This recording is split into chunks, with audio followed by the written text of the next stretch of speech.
മുഖ്യമന്ത്രി പിണറായി വിജയനും മകൾ വീണ വിജയനും എതിരായ അന്വേഷണം മാത്യു കുഴൽനാടന്റെ ഹർജി കോടതി സ്വീകരിച്ചു. മുഖ്യമന്ത്രി പിണറായി വിജയനും മകൾ വീണ വിജയനും CMRL കമ്പനിക്കുമെതിരെ അന്വേഷണം ആവശ്യപ്പെട്ടുള്ള മാത്യു കുഴൽനാടൻ MLAയുടെ ഹർജി കോടതി ഫയലിൽ സ്വീകരിച്ചു. തിരുവനന്തപുരം വിജിലൻസ് കോടതിയാണ് ഹർജി സ്വീകരിച്ചത്. CMRL കമ്പനിക്ക് തോട്ടപ്പള്ളിയിൽ നിന്നും കരിമണൽ കടത്താൻ സർക്കാർ അനുമതി നൽകിയതടക്കം നിരവധി ആരോപണങ്ങളാണ് മാത്യു കുഴൽനാടൻ ഹർജിയിൽ ഉന്നയിക്കുന്നത്. പൊതുമേഖലാ സ്ഥാപനമായ KMMLനെ മുൻനിർത്തി സ്വകാര്യ കമ്പനിയെ സഹായിക്കാൻ മുഖ്യമന്ത്രി നേരിട്ട് നീക്കം നടത്തിയെന്നാണ് പ്രധാന ആരോപണം. ഇതിന് പ്രതിഫലമായി വീണ വിജയന്റെ എക്സാലോജി കമ്പനിയിലേക്ക് മാസപ്പടി നൽകിയെന്നും ഹർജിയിൽ ആരോപിക്കുന്നു.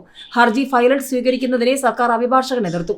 ഹർജി ഫയലിൽ സ്വീകരിച്ച കോടതി അടുത്ത മാസം 14-ന് റിപ്പോർട്ട് സമർപ്പിക്കാൻ വിജിലൻസ് ഡയറക്ടറോട് നിർദ്ദേശിച്ചിട്ടുണ്ട്.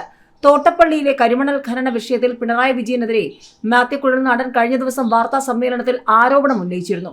മുഖ്യമന്ത്രി CMRL കമ്പനിക്കായി ഇടപെട്ടെന്നും വൻ ലാഭമുണ്ടാക്കാൻ കരിമണൽ നിസ്സാര വിലയ്ക്ക് നൽകിയെന്നും അദ്ദേഹം ആരോപിച്ചു.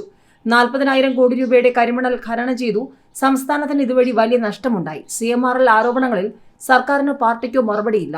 വ്യവസായ മന്ത്രി മറുപടി പറഞ്ഞത് ഒറ്റ വരിയിൽ മാത്രമാണ്: മുഖ്യമന്ത്രിയാണ് ഇതിനെല്ലാം പിന്നിൽ.